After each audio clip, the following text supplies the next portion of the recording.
Hey everybody, it's Captain Kyle. I'm here with the brand new Studio Series 03 War for Cybertron Gamer Edition Optimus Prime. But this is a versus review. So I have the War for Cybertron deluxe version of Optimus Prime from way back in the day. I don't know, it's been a while. But I'm gonna compare them bit by bit. I know this one's bigger, can already tell. But we will put this guy up against his previous version and see which one is better, and you get to tell me in the comments. Be right back.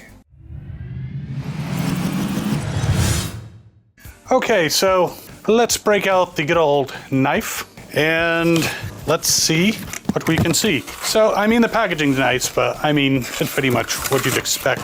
And there he is in his plastic-free packaging prison, which comes with a nice backdrop. Play with you later, crappy piece of paper. When I first got this, I was like, wait, is this Fall of Cybertron or is this War for Cybertron? And I grabbed up my Fall of Cybertron guide and say, this looks nothing like him. So, I went back to my case of Optimus Primes and pulled out the correct one so we can compare apples and smaller apples. All right, I might be getting the hang of this. Ooh, he's got a nice big drug mule packet on his back. That's pretty big. But I think he's got more weapons than the original. So let's get him out and start comparing. All right, there he is. And he's not that much taller than his previous incarnation. I mean, this is Voyager class, this is deluxe class. I mean, Voyagers are getting smaller all the time. All right, let's see what's in here so he can be properly armed. And then we'll look at, you know, stuff. All right, he's got a gun. Prime has got a gun and an axe. Prime has got a gun. Ooh, his arm just came off. Interesting. This is like the Lego version. Okay, I'm already thrown because this gun doesn't have a 5mm handle to go on this guy. So I need to refer to the instructions. I didn't think I'd need to refer to the instructions for the friggin' weapon, but hopefully it's clever and I will forgive them. Oh, and the axe also opens. There is a reason why that arm came off so easily. I figured he'd want the axe in his right hand. But the reason this came out so easily is not just so he can go rocket punch, or, you know, lion attack, you know, something out of Voltron or Tranzor Z or some stuff like that. This comes out, it pegs into his ass, apparently, and then this plugs in to the resulting post. So now he's got a gun hand, just like Shockwave. Weird. But, you know, it's kind of cool. And apparently if you want him to choke up on this, you can take the handle apart, put the axe in here, and attach the handle down the bottom. So fun with weapons. So far, that's kind of cool. I'm not gonna complain too much. Now this one does not have a matrix, but apparently this one, if you open up his chest, has a matrix inside, which comes out and he can pass it on to gamer version of Ultra Magnus, and then he can fucking lose it, because that's what happens. So that's kind of neat. So he's got that. So that appears to be the extent of the accessories thus far, but let's remove his gun hand. I wonder if you could put it on a leg. That'd be kind of like something out of a Quentin Tarantino film. Let's take his arm off his ass and reattach it so we can check out Posability. So this one, the Studio Series, the new one, he can do a full Jean-Claude Van Damme, bend at the knee, kind of swivels out all the way. Has ankle swivels, which is nice. So he can do all kinds of ballerina stuff if he really wanted to. I don't know what they're into. I'm not gonna judge. And yes, so the legs are very posable. He does twist at the waist. I'm gonna beat the crap out of you. Yeah, my Megatron is much better than my Optimus. I am Optimus Prime, leader of the Autobots. Nice big Autobot symbols on his shoulders, by the way, very, very nice. Arms all the way around, bends at the elbow, swivels, goes off to the side. Go gadget arm. That does not detach on the other side, so if you want him to have a gun and an axe, he has to be a lefty with the axe. The head, of course, turns. It does have a little bit of give, so he can look up and look down. Shit. Oh shit, it's right there. Oh, not stepping in that. There's his back view, which is not a bad back view. Get your head out of the gutter, Logan. But very posable. I like it thus far. Now, before we look at the vehicle mode, let's take a look at the older one. I mean, you're not that old, Optimus. What, 9 million? Unless, I don't know how old you were when you were Orion Pax. Now this guy, well, first of all, if you flip these out, he can try to do a Jean-Claude Van Damme. And he can just about succeed, yes. And he's got his wheels sticking out on the back so he can roll back and forth. Can't touch this. Boom, boom, boom, boom. But these normally are back in robot mode. This little Discover keeps his foot from going as far forward as this guy's. I mean, look at that kick. Look at that kick. And going back, you know, he runs into some kibble. He can go off to the side, bend at the knee. Now, he does not have an ankle swivel. This was pre-ankle swivel days, but because he's got a little ball joint, there's a slight bit of swivel in there, which is good. We're gonna put your gun aside so you don't shoot anybody. We know your gun's better than his. You don't have to take off your arm to use it. Now, he does kind of twist, except it pops off this. So twisting is part of the transformation, but not part of the robot mode if you're keeping them together. So that's a minus. Arm goes all the way around, bends at the elbow. It does a nice swivel. It can go off to the side. He's got these shoulder pads because it wasn't the 80s, but he's got shoulder guards that kind of get pushed up when you go off to the side. So just be aware of that. His head, of course, turns quite freely, has a little bit of give up and down. He can nod.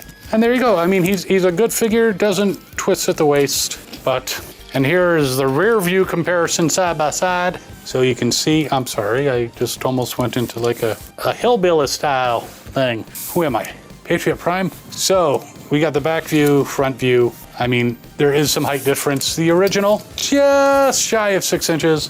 The new one, just a little over. So, all right, he's more like 5 3/4, but they're actually similar in size. So when I saw this in the package, I was like, oh, he's so much bigger. No, he's not that much bigger. Besides, it's not just the size, right? It's how you use it. That's what a lot of people tell themselves. I don't need to. But anyway, and you have this nice little backdrop. You can put the Studio Series Prime in it.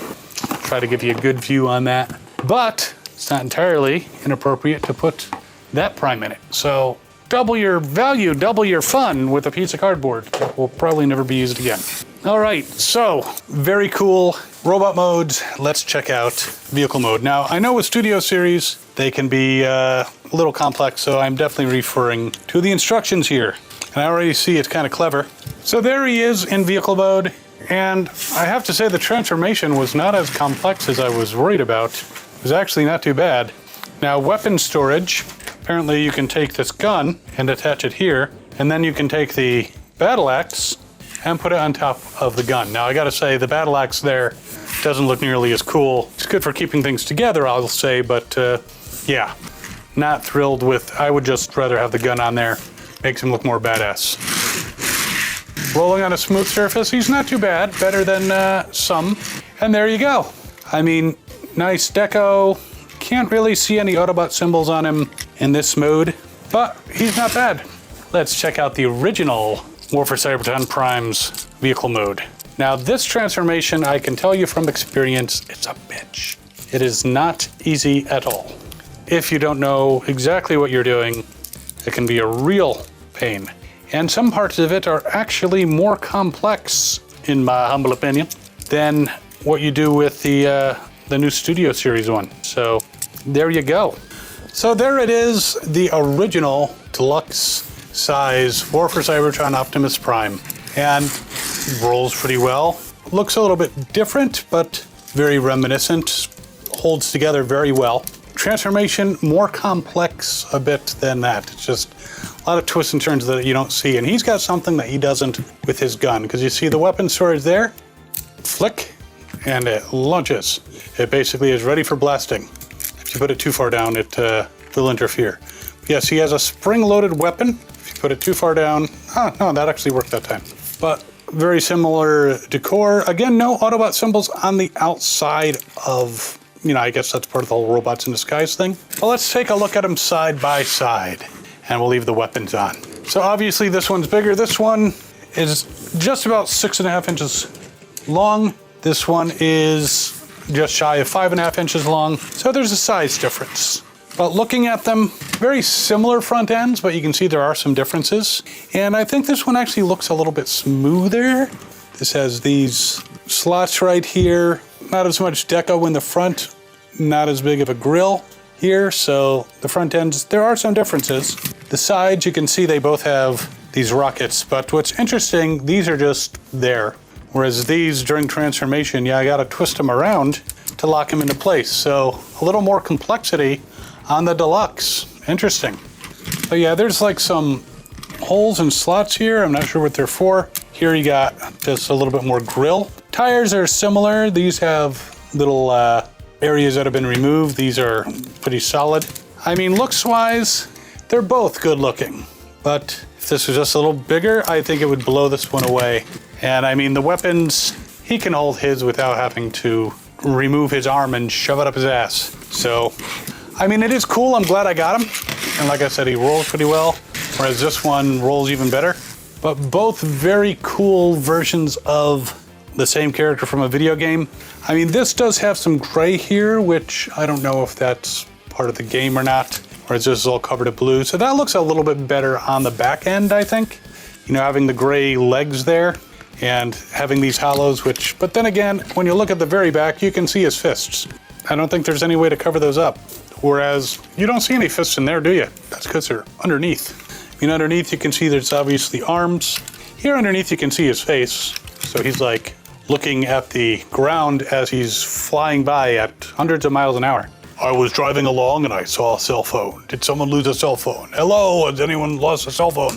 I know Hasbro likes to make new versions of toys and make more money, and I don't know if they're gonna do some new stuff with the War for Cybertron game, but this was a perfectly good toy, and I know some people don't have them, you know, so making a little bit bigger of one, and I do mean a little bit bigger of one. I mean, size-wise, he's not that much bigger, and he's a Voyager. Not from Voyagers, and not on Star Trek Voyager. What is the nature of your medical emergency? None of that. But he does come with a nice axe. Now, this motherfucking Optimus Prime, this Optimus Prime, I tell you this Optimus Prime. Let me tell you about this Optimus Prime. Okay, I'm getting punchy here. But let me tell you about the price of this Optimus Prime. He goes for 35 bucks. So whatever, when this came out, whatever, you know, the deluxes were going for, 15, 20, I don't remember. But is it worth the 35 bucks? I mean, if you're a fan of Optimus Prime, if you're a fan of the game, if you're a fan of Cybertronian modes, yeah, I think it's worth it. It's comparable to what you get nowadays for 35 bucks. This one you're gonna have to look online to find, but I lean towards this one. But let me know what you think in the comments. Which Optimus Prime is better? You have them there side by side. We'll even put his hokey axe right on top. And while you're figuring out which one you like better, and I will of course put links to both of these in the description, you can check out this Optimus Prime over here. He is called the alternate reality Optimus Prime, but he's really Dead Prime. It's worth taking a look. And of course, like, share, subscribe, super thanks would be great. I hope you're enjoying these videos as much as I enjoy making them. And as always, have fun. Good hunting.